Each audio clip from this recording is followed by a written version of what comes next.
성부와 성자와 성령의 이름으로 아멘.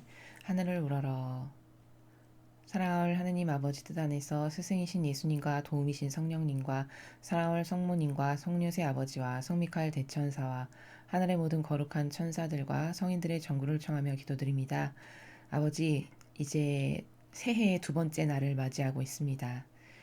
하느님 아버지께서 올해 이 인류를 위해서 어떤 사랑을 베풀어 주실지, 또 어떤 진리의 나라로 인류를 구원하기 위한 원대한 계획을 저희에게 가르쳐 주실지 많은 기대와 설레임으로 아버지께서 주시는 말씀 하나, 그 쉼표 하나, 마침표 하나까지도 놓치지 않겠다는 그런 뜨거운 열정과 갈망으로 아버지께서 주시는 말씀을 경청하고자 합니다.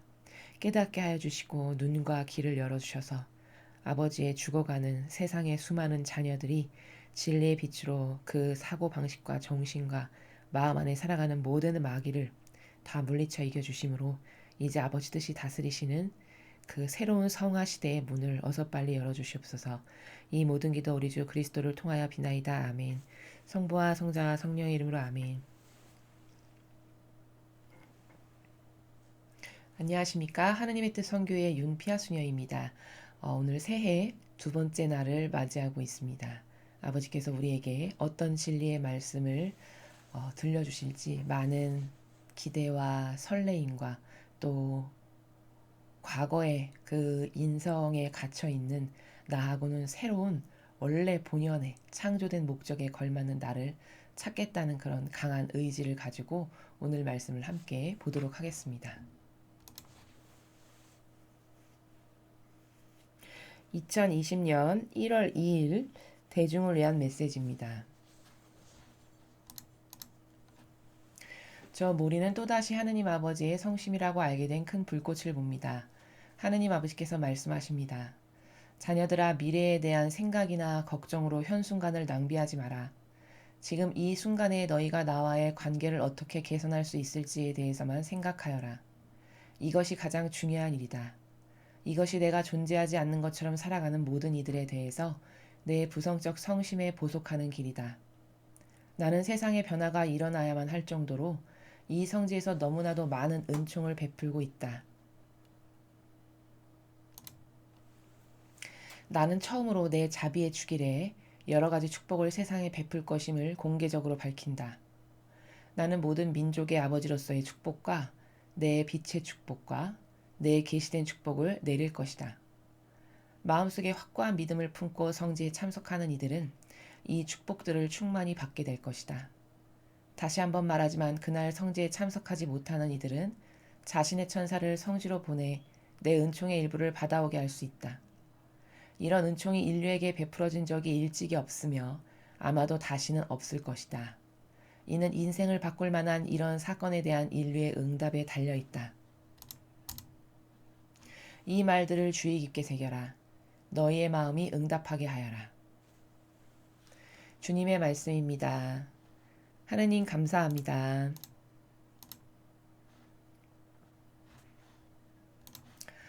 예, 오늘 새해 맞이해서 두 번째로 아버지께서 이 인류에게 주시는 대중을 위한 메시지를 우리가 지금 함께 읽었습니다. 과거의 그 어떤 시대하고도 비교할 수 없을 만큼 크나큰 은총과 축복이 이 마지막 시대에는 영원히 정신을 못 차릴 만큼 그렇게 상상을 초월할 만큼 풍요로서 쏟아주고 계시는 그런 시대라는 것을 오늘 아버지께서 주시는 말씀을 통해서 우리는 또 한 번 발견하고 깨닫게 됩니다.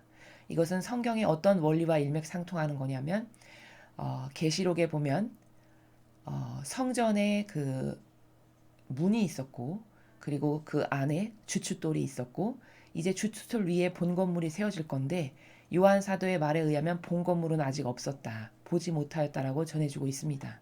제가 저희의 복음해설을 통해서 여러분께 말씀드리기를 그럼 도대체 그 본 건물에 해당하는 게 뭐냐? 그게 예수님께서 나는 머리요 너희는 지체다라고 하신 진짜 주님의 그 모든 것이 사실은 성전에 속하지만 본질에 가장 가깝게 속해 있는 본질과 용해된 예수님을 중심으로 한 그 지체들이 건설되는 시대. 나는 포도나무여 너희는 가지다라는 말씀을 통해 보았을 때 그 가지가 완성되는 그런 시대, 그 마지막 시대를 지금 우리가 살아가고 있다라고 말씀드렸습니다. 자, 그런데 그 마지막 시대에는 두 개의 양극단이 양립하는 시대입니다.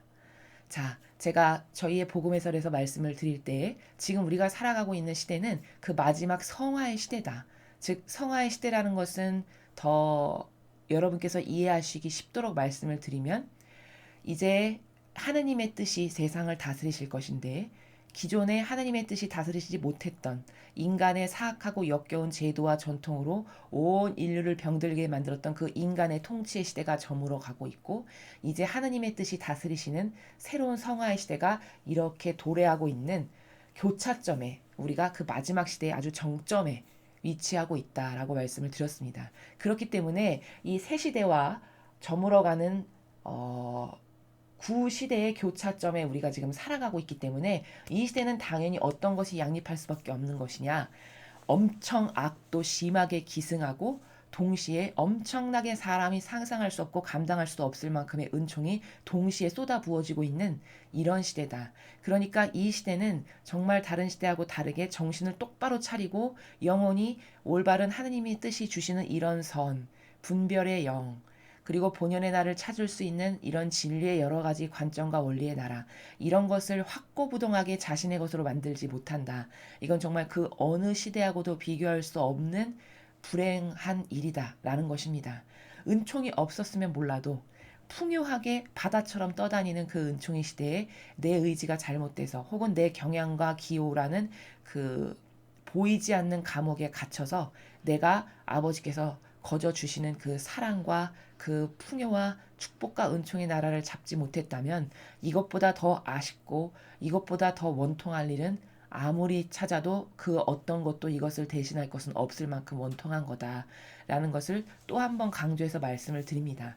그래서 아버지는 이게 마지막 시대이기 때문에 성모님께서는 악이 과거 그 어떤 시대하고도 비교할 수 없을 만큼 많은 수가 이미 이 세상에 지상에 퍼져나갔다. 그러므로 너희는 깨어 있어야 된다. 조심해야 된다. 경계해야 된다. 이런 말씀을 이미 하셨습니다. 또한 동시에 이렇게 아버지께서는 과거 인류 역사상 이런 은총은 받아본 적도 없는 사람이 기절할 만큼의 많은 은총들을 베풀고 계시는데 왜 그렇게 하시냐? 마귀밥이 돼서 지옥으로 가는 영혼이 마지막 시대에 악이 기승해서 너무 많다 보니까 그 악의 크기가 센 만큼 하느님의 은총의 축복도 동등하게 센다는 이런 원리에서 그래야만 그 공정과 정의의 법칙에서 봤을 때 이것이 또한 하느님의 다스림이고 그렇게 동시에 주어지는 이 시험장의 무대에서 자신의 자유의지를 가지고 무엇을 선택하느냐에 따라서 아버지 나라에 과연 어디까지 갈 수 있는지 이런 기타 등등이 다 정해지는 굉장히 중요한 시대를 우리는 살아가고 있다. 그래서 이 우리나라를 비롯해서 수많은 인류가 지금 몸살을 앓고 있는 과거 그 어떤 시대에도 비교할 수 없을 만큼의 사악하고 교묘한 악이 코스프레와 선해 보이고 착해 보이는 직함과 권한 뒤에 숨어서 양의 탈을 쓰고 여러분 모두를 지금 속이려고 세상에 이렇게 도처에서 많이 활동하고 있는데 깨어있지 못한 영혼이 그 악에게 잡혀먹혀서 왜냐? 착한 것으로 보이고 선한 것으로 보이고 병든 기호와 정신이 그 악을 대하기를 좋은 사람이네 착한 사람이네 선량한 사람이네 이렇게 착각하게끔 만들기 때문에 속을 수밖에 없는 그런 환경의 열악한 사정 가운데 있다. 이 어느 때보다도 이 시대는 그래서 분별이 정말 중요하고 분별을 할 수 있는 기준은 뭐냐? 하느님께서 이렇게 매해 주시는 이런 말씀 또 복음을 통해서 예수님의 가르침과 모범과 정신세계를 통해서 우리가 배울 수 있는 많은 원리와 관점과 개념의 기타 여러 신적 기준들 이런 것들을 통해서 여러분은 분별을 하실 수가 있고 그런 분별을 똑바로 해서 여러분의 자유의지가 아버지의 뜻이 주시는 사랑을 모두 다 받으실 수 있기를 저희 사명이 또한 갈망으로 축복을 드리면서 이제 아버지가 오늘 주신 이 특별한 소중한 말씀을 함께 보겠습니다. 자녀들아 미래에 대한 생각이나 걱정으로 현순간을 낭비하지 마라. 자, 자아라는 감옥에 갇혀 살면 여러분 사람은 어떻게 될 수밖에 없냐면 근시안적인 급급한 사고방식밖에 할 수가 없습니다. 그래서 큰 그림에 어떤 포커스를 맞춰서 먼 미래의 목적 지향성을 두고 무엇을 미리 대비하거나 혹은 이렇게 근시안적인 것으로 인해서 걱정할 시간에 오히려 어떤 노력을 하거나 이런 미래지향적인 행동이나 사고방식이나 프로세스가 안 된다라는 겁니다. 이건 다 무엇 때문이냐? 악이 인간을 가두기를 각 인간마다 그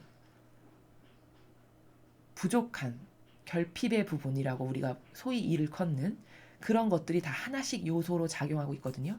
그런 것에 꽉 가둬서 보이지 않는 창살의 감옥에 한 영혼을 가둬가지고 그것 안에서 죽어가게끔 하는 게 악의 계략입니다. 그런데 그것도 모르고 그것이 자기인 줄 알고 그냥 막연한 여태까지 편하게 따랐던 오감 가운데 그 익숙한 경향을 따라 사는 것이죠. 그런 상태에 놓여 있게 되면, 그런 상태에 처해 있게 되면 영혼은 하느님의 뜻에, 하느님의 뜻이 주시는 성령의 그 크나큰 영향력에 반영을 할 수가 없게 됩니다. 왜냐? 악으로 이렇게 다 가려져서 캄캄하고 깊은 어둠 속 안에 갇혀 있는 것과 똑같기 때문에 하느님의 빛이 보이지 않기 때문인 거죠. 그런 상태가 되면 어떻게 되냐? 근심, 걱정, 전전긍긍 혹은 인간의 오감이 가지고 있는 사욕과 욕망이라든가 자애심과 이기심 이것에 완전히 지배되고 종속적으로 살아가는 이런 반영밖에 할 수가 없게 된다라는 것입니다. 그래서 첫 번째 줄에 미래에 대한 생각이나 걱정으로 현순간을 낭비하지 마라. 너의 자아에 갇혀서 네가 만들어 놓은 맞지도 않은 그런 수많은 각양각색의 프레임에 네 영혼을 가둬놔 가지고 네가 걱정한다거나 해서 미래가 달라지는 게 아니죠, 여러분. 어떤 불안을 느낀다라고 해서 그 상황이 개선되는 게 아니죠. 그러니까 이것은 아무짝에도 쓸모없는 것을 지금 현재 내 영혼이 나에게도 도움이 안 되고 하느님에게는 더더욱 도움이 안 되고 주변에 있는 내 가족이나 이웃에게는 민폐만 끼치는 이런 악한 짓을 나도 모르게 계속 반복적으로 하고 있다라는 것이죠. 그런 것을 하지 말아라 라고 말씀하시는 것이죠. 지금 이 순간에 너희가 나와의 관계를 어떻게 개선할 수 있을지에 대해서만 생각해라. 자, 여러분, 하느님의 관계성을 가장 최우선시에 두어야만 하는 몇 가지의 중요한 이유가 있는데 그 중에 첫 번째는 이겁니다. 그 모든 것이 내가 죽고 사는 문제나 내가 지금 당장 먹고 살 게 없을 만큼 찢어지게 가난한 이 모든 것까지도 이것을 주관하시는 분은 누구시다? 하느님 아버지 한 분뿐이시기 때문입니다. 그러니까 풀어주실 수 있는 분도 아버지시요. 거기에 가두시는 분도 아버지시요.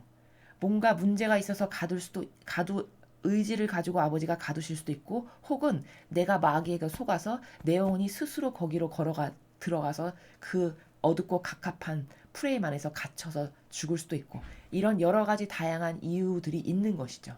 그러나 그 모든 것을 개선시킬 수 있는 유일한 근원적인 문제 해결 프로세스의 답은 누구만 갖고 계시냐? 아버지만 갖고 계시다는 겁니다. 그러니까 아버지의 관계성을 개선하는 것이 너의 그 모든 것의 문제에서 가장 최우선시 돼야 되는 해결책이란다. 라는 것을 말씀하시는 것이죠. 그러니까 관계성을 개선하는 것에 대해서 말씀하시는 겁니다. 이것이 가장 중요한 일이다. 강조하고 계시죠. 이것보다 더 중요한 건 없다는 거예요. 왜일까? 모든 것은 그분의 손바닥 안에 다 펼쳐져 있고 그분의 의지와 마음에 따라 달려있는 거기 때문에 내가 하느님과의 올바른 관계성만을 갖게 된다? 그럼 모든 것들이 다 풀리게 될 건데 인간은 하느님과 소통할 수 있는 기본적인 관계성조차도 유지되지 않고 오히려 마치 이런 거죠. 수십조 수백제를 가지고 있는 그룹의 회장이 내 아버지인데 내가 그 아버지에게서 모든 것을 다 받을 수 있는 풍요 자체의 근원인데 내가 그 아버지를 인정하지도 않고 아버지께 사랑을 드리려는 노력은 더더욱 하지도 않고 오히려 아버지를 맨날 거부하고 모욕과 역겨움만을 드리는 상태로 지금 내 영혼이 갇혀있다. 이런 아무리 아버지가 주시고 싶으셔도 줄 수가 없는 상황을 내가 초래한 거죠. 그렇기 때문에 그 관계성, 그런 아버지와의 관계성, 올바른 관계성의 정립, 이게 진짜 중요하다. 그래야 내가 너에게 흘려주고 싶은 사랑을 줄 수 있고 네가 그때가 돼서야 비로소 받을 수 있다라는 것이죠. 이것은 또 이 비유로도 가능합니다, 여러분. 목이 타들어가서 갈라지기 직전인 거예요. 그럼 물을 한 모금만 있어도 너무 좋겠잖아요.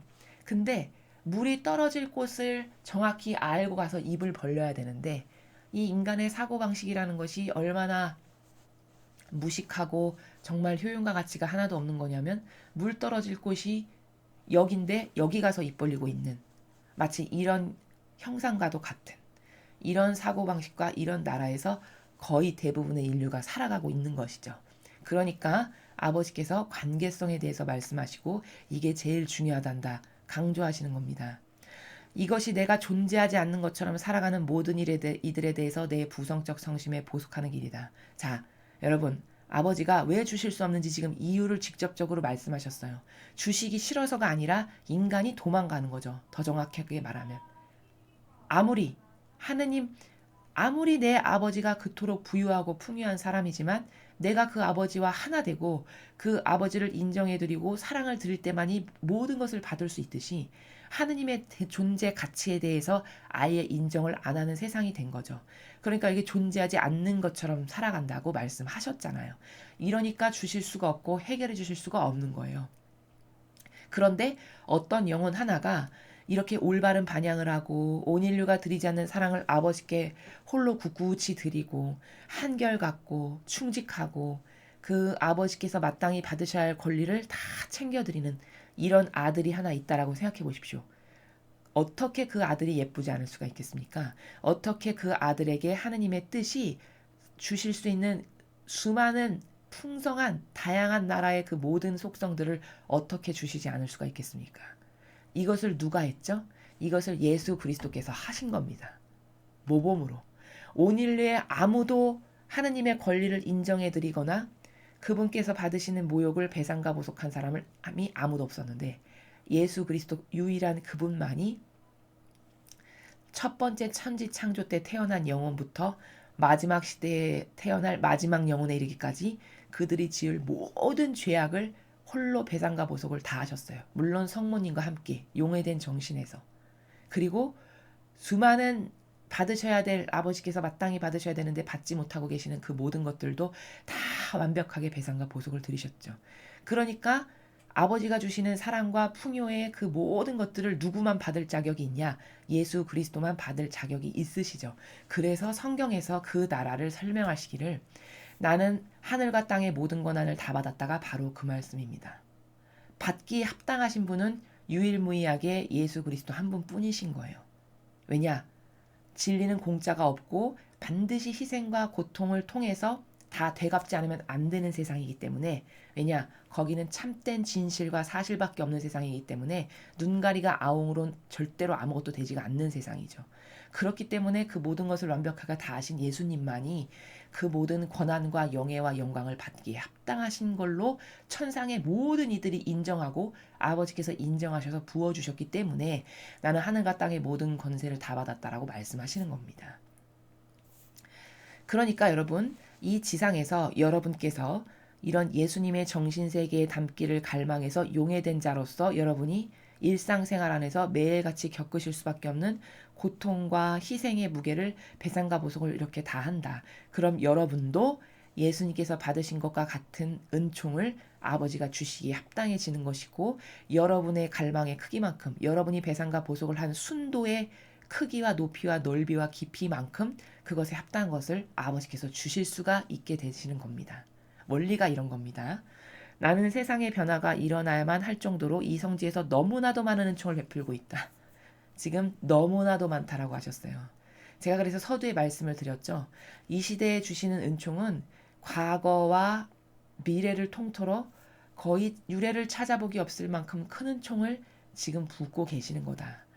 붓고 계시는 것이 제 말이 아니라 아버지께서 이렇게 스스로 말씀하신 만큼 너무나도 많은 은총을 베풀고 있는 거다. 왜? 이유가 뭘까요? 죽어가는 영혼을 하나라도 더 건지기 위해서. 수많은 은총의 텃밭이 있으면 어떻게 될까요? 은총이 10개 있을 때보다는 100개, 1000개, 10,000개 있으면 더 많은 영혼이 그 은총을 받아 누리기가 좀 쉬워지죠. 확률적으로. 그렇기 때문에 그 확률적으로 높아지는 그 가능성 때문에 그러면 은총을 한 개 받은 영혼이 다시 악에서 살아가던 자기의 삶과 죄를 회개하고 객관화를 시키고 뉘우쳐서 다시 되돌아가서 아버지께로 돌아올 수도 있잖아요. 그런 확률적 높은 가능성 때문에 아버지께서 이렇게 많은 은총을 인류에게 지금 유례가 없을 만큼 베풀고 계신 것이다 라고 설명하셨습니다. 나는 처음으로 내 자비축일에 여러 가지 축복을 세상에 베풀 것임을 공개적으로 밝힌다. 자, 사람은 주먹구구식으로 프로세스도 없고 내 마음 내키는 대로 아무 때나 무질서하게 막 하지만 하나님은 절대로 그렇게 하시지 않는다고 제가 많이 말씀드렸죠. 지금 벌써 앞으로 있을 자비의 축일이 4월 19일인데요. 앞으로 약 3개월, 4개월 후에 있을 일을 미리 선언하시는 거예요. 왜일까? 미리 선언하시면 이 말을 축복으로 알아듣는 자녀들이 마음과 정신의 준비를 할 것이고 한 명의 영혼이라도 더 미리 알려주면 이것에 대해서 대비하게 하심으로써 하느님께서 그날 주실 은총을 받아 누릴 영혼들이 더 많게 하시기 위해서. 그러니까 하나님은 항상 그 원인을 보면 아버지는 항상 그저 어떻게 해서든지 자녀들이 좋아지게 하시기 위해서 자녀들에게 많은 것을 공유하고 싶으신데 공유할 자녀가 없을 만큼 이 시대는 비참하니까 한 명이라도 더 공유의 나라로 이끄시기 위해서 이런 일을 하시는 거구나 라는 것을 우리가 아버지의 사랑을 또한 여기서 발견할 수 있습니다. 나는 모든 민족의 아버지로서의 축복과 내 빛의 축복과 내 계시된 축복을 내릴 것이다. 여러분, 자비의 축일에 하느님께서 지상에 오셔서 축복을 베푸시는데 무려 3가지의 축복을 주신다라고 지금 선언적으로 공표하셨습니다. 자, 여기 지금 별표로 표시돼 있죠. 별 2개, 별 3개, 별 4개로 각각 모든 민족의 아버지의 축복, 빛의 축복, 계시된 축복, 3종류의 축복을 인류에게 부으실 거라는 거예요. 자, 이 축복이 궁금하신 분은 이제 또 후미에 이 뒷장에 제가 첨언을 했지만 이 홀리러브코리안닷컴이라는 사이트에 들어가시면 이 축복이 과연 무슨 축복을 말씀하시는 건지 거기 상세적인 설명을 요약 정리해서 올려놓은 자료가 다 있습니다. 거기 들어가서 여러분께서 다 읽어보실 수 있습니다. 마음속에 확고한 믿음을 품고 성지에 참석하는 이들은 이 축복들을 충만히 받게 될 것이다. 자, 여러분, 확고한 믿음의 주리가 있죠. 그러니까 축복을 정말 많이 감당도 못할 만큼 쏟아 부으실 건데 모두가 동일하게 받지는 못한다는 거예요. 왜일까? 하나님은 자유의지를 통해서 반향에 따라 주시거든요. 정말 정확한 원리죠. 모두에게 똑같이 주시지 않는다. 기회는 동등하게 주신다. 그러나 진짜 자유민주주의의 체계와 같죠. 기회는 동등하게 준다. 그러나 모두가 다 똑같이 받을 순 없다. 왜냐? 자유의지에 따라서 반영하는 정도에 받는 게 맞는 거니까. 그게 공평한 거니까. 그게 공정과 정의에 맞는 거니까요. 그런데 확고한 믿음을 품고 성지에 참석하면 충만히 받게 된대요. 자, 도대체 확고한 믿음이라는 게 뭔가? 자, 여러분, 성경의 복음에 많은 하느님으로부터 은총과 축복을 받은 다양한 사람들의 부류가 있습니다. 그런데 그 은총과 축복도 그들이 받은 게 종류와 질이 다 달랐어요. 예를 들면 백인대장이 자신의 종을 낫게 해주십사 해서 청원드렸던 갈망과 믿음의 나라가 있었고요. 또 12해 동안이나 하혈했던 여인이 나는 저분의 옷자락에 손만 대도 다 나을 거야. 이렇게 확고부동한 믿음과 신뢰로 하나님께 축복을 받았던 이런 나라도 있었고 또 회당장 야이로라고 하는 회당장의 딸이 죽게 생겼어요. 근데 그 회당장이 예수님께서 활동하시는 곳에 와가지고 저희 집에 가서 아이에게 손을 얹어서 좀 낫게 해주십시오. 주님이 가셔서 해주시면 나을 것입니다. 이렇게 갈망을 했던 나라도 있었습니다. 자, 여러분 보시기에 이 3종류의 갈망이 어때 보이십니까? 이 3명의 사람들의 갈망은 다 종류와 순도와 그리고 반향의 크기가 다 달라요. 자, 백인대장은 하느님을 알지도 못했던 이방인입니다. 근데 그런 이방인이 자신의 종을 진짜 진실된 나라에서 사랑해서 그게 병으로 죽어가게 되는 게 안타까워서 예수님께 청원을 드리는데 얼마나 이 백인대장이 훌륭한 속성으로 가득했냐면 저는 저 밑에도 100명의 부하가 있어서 가라 하면 가고 오라 하면 옵니다. 근데 주님께서는 온 인류의 만물의 주인이시고 메시아시니까 어떻게 그런 질서가 있는 나라에서 봤을 때 어떻게 누추한 저의 집에 이렇게 오라가라 할 수가 저는 없습니다. 저희 집에 모시기에도 누추합니다. 맞지가 않습니다. 합당하지가 않습니다. 그러니 여기서 한 말씀만 해주면 제 종이 바로 나올 겁니다. 이 정도로 신적 질서가 투철했고 이 정도로 믿음과 갈망이 정말 남달랐어요. 그 예수님이 축복을 하시면서 뭐라고 말씀하시죠? 아, 내가 이런 믿음은 이스라엘의 그 어디에서도 본 적이 없다. 이렇게 축복하시죠. 이 축복하신 단어의 나라가 곧 그가 어떻게 어떤 순도에서 어떤 정신세계에서 어떤 갈망의 크기의 나라에서 어떤 반향의 크기로 갈망하고 믿었는지를 예수님의 답변을 통해서 우리는 확인할 수가 있는 겁니다. 어떤 이스라엘 사람에서도 볼 수 없었던 믿음을 그 백인 대장이 갖고 있었던 거죠. 자, 또 12해 동이나 하혈했던 여자를 볼까요? 그 여인은 12해나 하혈했는데 수많은 방법을 다 동원해 본 사람이에요. 온갖 것을 다 해봤기 때문에 가사는 이미 탕진했고 가진 게 하나도 남지 않을 만큼 이토록 갈망이 컸던, 그래서 모든 것을 다 통해서 이제 절망밖에 남지 않았던 그런 여인이었습니다. 근데 이 여인의 믿음과 갈망이 정말 탁월한 것이 예수님이 그냥 군중 사이에 막 밀쳐져서 이렇게 지나가시는데 그 예수님이 어떤 분인지 소문을 다 들었잖아요. 그리고 그 소문을 정말 순수하게 믿어요. 그리고는 이 여인이 갈망하기를 뭐 기도해 주세요 이런 것도 없어요. 저를 축복해 주십시오. 저를 낫게 해 주십시오. 부르지도 않습니다. 단지 어떻게 했냐? 저분의 옷자락만 내가 잡아도 저분의 신성이, 저분은 진짜 신이시니까 나의 이 고질적 병을 다 낫게 하실 거야. 이 정도로 대단한 갈망과 믿음이 있었어요. 그래서 사실적으로 생각한 것을 실행에 옮기죠. 그랬더니 아니나 다를까 예수님의 신성이 어떤 기운과 힘이 빠져나가는 걸 느끼신 거죠. 그리고 뒤돌아보시면서 누가 내 옷을 붙잡았냐 이렇게 말씀하시잖아요.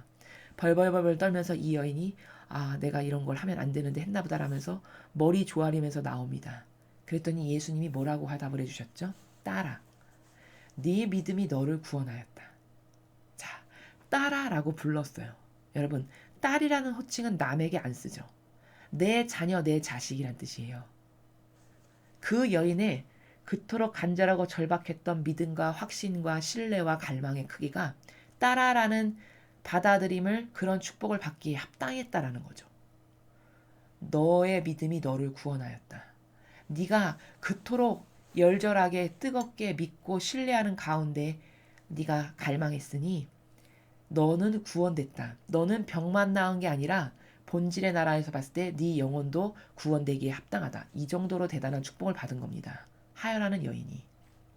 자, 회당장 야이로의 딸이 하느님께서, 예수님께서 직접 집에 찾아가셔서 죽은 것을 살리셨죠.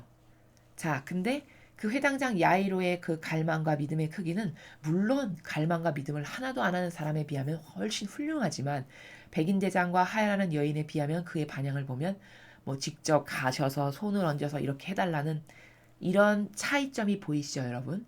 이게 뭘까? 그 각각의 영혼마다 반향했던 나라의 순도를 다 다르다라는 걸 입증해 보이는 겁니다. 어떤 순도의 나라에서 반향했고 믿었고 갈망을 했는지가 이토록 다 달랐던 거예요. 그러니까 그 아이는 물론 살려는 주시되 예수님께서 뭐 어떤 특별한 딸아, 네 믿음이 널 구원하였다 이렇게 칭찬하시거나 혹은 백인 대장처럼 내가 이런 믿음을 여태 이스라엘에서 본 적이 없다. 이런 탁월한 축복을 말씀을 하시진 않으세요. 그냥 소녀야 일어나라. 이렇게 말씀하셨죠. 이게 다 뭐냐? 다 각양각색의 다른 믿음을 갖고 있다. 각양각색의 다른 순도의 반향을 보였다라는 것이 이렇게 입증되는 거거든요. 그러니까 여기 아버지께서 말씀하신 확고한 믿음이라는 나라는 여기 그날 참석할 수많은 신자들이 있을 텐데 과연 어떤 정신세계에서 어떤 마음의 준비를 하고 어떤 갈망과 어떤 믿음과 확고한 신념 가운데 아버지께 청원을 드리느냐에 따라 너희가 받게 될 은총과 축복은 다 다를 것이다. 바로 이 나라를 설명하시는 겁니다. 다시 한번 말하지만 그날 성지에 참석하지 못하는 이들은 자신의 천사를 성지로 보내 내 은총의 일부를 받아오게 할 수 있다. 자, 여러분 참 하느님의 사랑은 진짜 관대하세요. 그리고 한 명의 영혼이라도 구하기 위해서 그 확률적 기회를 정말 넓게 하신다는 걸 우리가 여기서 발견할 수 있죠. 너무 머니까 여기가 미국의 오하이오 주거든요. 여건상 가난해서 혹은 여러 가지 기타 등등의 이유로 정말 가고 싶지만 못 오는 영혼들도 있을 수 있잖아요. 그런데 그 영혼에게 기회의 문을 닫아 걸지 않으시고 사람에게는 수호천사가 다 하나씩 있거든요. 그리고 과거 이 성지를 방문했던 사람들에게는 수호천사 하나씩을 더 보내줄게 라고 약속을 하셨던 적이 있었어요. 그럼 그런 영혼에게는 2명의 수호천사가 계시겠죠. 이렇게 모든 영혼에게는 다 각각의 수호천사가 있습니다. 자, 그 수호천사를 본질의 나라에서 자신의 정신이 이날 이 시간에 수호천사님 저를 대신해서 이 성지에 파견합니다. 다녀오셔서 이날 아버지께서 주시는 이 축복의 빛을 쌓아 안으셔서 가지고 오셔서 저에게 저의 영혼과 내적이 외적인 모든 것을 그 아버지의 축복의 빛으로 감싸 안아 주시고 그것이 저의 사고방식이 되도록 축복해 주세요. 이렇게 만약에 갈망한다. 그럼 그 은총의 전부는 안 되겠지만 일부는 받아오게 할 수 있다. 이렇게까지 지금 막 문을 활짝 열어놓으셨습니다. 이거는 그러니까 여러분 누구나 할 수 있죠. 이것도 할 줄 모른다. 그럼 정말 그 사람은 축복받기 합당치가 않아요. 그 정도의 갈망도 없다. 그 정도의 수고로움도 할 줄을 모른다. 그럼 하나님의 축복을 받기 합당치 않은 겁니다. 왜냐? 이 나라는 공짜가 없고 거저 주어지는 게 합당치 않은 세계거든요. 그리고 왜 일부만 받아오게 할 수 있다고 하셨냐? 자, 여러분, 얼마나 공정한지 몰라요. 여기에 간 영혼들은 그 돈과 시간과 또 여러 가지 그 언어의 장벽, 기타 등등 이런 것을 다 무릅쓰고 가는 거잖아요. 희생과 고통을 동반한 채로 갈망의 나라에서 아버지를 뵙고 싶다. 아버지가 주시는 축복을 진짜 받고 싶다. 이런 갈망의 나라에서 찾아가는 거잖아요. 그러니까 그들에게 부어주실 축복, 그들이 받을 축복과 집에서 그냥 편안하게 앉아서 수호천사를 보내는 사람이 받을 축복이 동등하면 안 되는 것이죠. 그러니까 일부를 받아오게 할 수 있다 하신 겁니다. 이런 은총이 인류에게 베풀어진 적이 일찍이 없으면 아마도 다시는 없을 것이다. 제가 말씀드렸죠. 다시는 없을 만큼 굉장한 축복이다. 다시는 없을 만큼 이 시대에 많은 축복을 주시는 이유도 구구절절히 다 말씀드렸습니다. 왜 그럴 수밖에 없는 지금 인류가 살아가는 환경이 어떤가? 이는 인생을 바꿀 만한 이런 사건에 대한 인류의 응답에 달려있다. 여기 또 말씀하시잖아요. 이게 뭘까? 화답이 어떠냐에 따라 다르다라는 거예요. 내가 이렇게 많은 것을 줄 텐데 이날 이 시간에 과연 얼마나 많은 영혼이 이 성지에 올 것이며 얼마나 많은 영혼이 이 말씀을 사실적으로 받아들여서 자신의 수호천사를 많이 파견할 것인지 이건 다 너희가 어떻게 화답하느냐에 따라 네가 받고 못 받고가 다 너에게 달려있다. 내가 안 주는 것이 아니라 이 말씀이시죠. 이 말을 주의 깊게 새겨라. 너희의 마음이 응답하게 하여라. 자, 또 응답이라는 단어를 또 쓰셨어요. 네가 잘 영혼과 너의 마음이 잘 준비해서 올바른 화답을 할 수 있게끔 너가 여러 가지 준비를 잘하거라. 마지막 당부를 잊지 않고 또 하고 계십니다. 자, 그래서 우리는 지금 새해 들어서 2번째 말씀인데 아버지가 이 마지막 시대로 치닫고 있는 이 시대에 정말 과거에도 없었고 앞으로도 없을 것이다라고 말씀하실 만큼의 크나큰 축복을 올 자비축일 때 주신다라고 지금 선언하셨습니다. 그렇기 때문에 여러분은 이때까지 마음과 정신의 준비를 아주 정결하고 그리고 고결하게 매일같이 주님의 빛으로 닦아내서 고결한 정신과 마음이 되도록 준비하셔서 이날 아버지께서 인류에게 쏟아 부으실 은총을 여러분 모두가 다 받으시기를 제가 바라겠고 축복을 또한 저도 드립니다. 그리고 부연 설명을 하면 아까 3가지의 축복에 대해서 지금 4월 19일이 자비축일이라고 지금 알려줬죠. 또 모든 민족의 아버지로서의 축복에 관한 설명이 도대체 저게 어떤 축복인가 궁금하시잖아요. 그럼 여기 지금 holylovekorean.com에 들어가시면 다 거기에 요약 정리를 해놔서 자료를 보실 수 있습니다. 그리고 빛의 축복이 뭔가 또 궁금하시잖아요. 그러면 과거 메시지, 작년 7월 4일 메시지에 빛의 축복이 뭔지 또 설명하셨어요. 친절히. 그렇기 때문에 여러분이 7월 4일 메시지를 읽어보시면 아, 빛의 축복이 뭐구나라는 걸 아실 수 있습니다. 그리고 마지막 계시된 축복도 주신다고 하셨잖아요. 이건 역시도 아까 말씀드렸던 그 사이트에 여러분이 들어가시면 이 지금 각각의 3개에 주시고자 하시는 축복이 뭔지 거기서 요약 정리해 놓은 참고 자료를 통해서 여러분이 얼마든지 보실 수 있다는 것을 제가 말씀드립니다. 자, 여러분 오늘 말씀의 요약 정리는 이겁니다. 이 마지막 시대에는 악이 센 것만큼 은총의 빛도 엄청 세다. 그래야만 영혼을 살릴 수 있고 구원하실 수 있기 때문에 그렇게 하시는 아버지의 극진한 사랑의 방법이시다. 자, 이렇게 사랑이 주어질 때 어떻게 반영해야 될까? 이 악과의 치열한 전투에서 내가 살아남으려면 나는 과연 백인대장과 하야라는 여인과 야이로의 그 회당장과 같은 그거 이외에도 기타 등등의 많은 성경에서 등장했던 수많은 영혼들이 반향하고 갈망했던 나라가 있는데 어떤 나라에서 반향하고 갈망할 건가는 내 자유의지의 내 몫이다. 내가 지금부터 준비를 철저하게 잘해서 내 영혼이 그날 온전히 아버지가 지상에 오실 때 아버지께 온 인류가 모욕적으로 드리는 것을 배상과 보속을 드리면서 아버지께 그동안 내가 잘못 드렸던 모든 그 마땅히 받으셔야 할 권한을 올바로 드리고자 하는 이런 회개의 마음 가운데 회개로 나의 내적이고 외적인 죄악을 다 닦아낸 다음에 아버지께서 주시고자 하시는 사랑을 받고자 이렇게 갈망을 하면 그런 은총이 여러분 모두에게 다 임하실 것입니다. 그래서 잘 준비하셔서 하느님께서 주시고자 하시는 축복을 하나도 못 받는 영혼이 이 지구상에서 없도록 그렇게 되기를 저희 사명이 또한 축복합니다. 이상으로 2020년 1월 2일 대중을 위한 메시지 해설을 마치겠습니다. 감사합니다.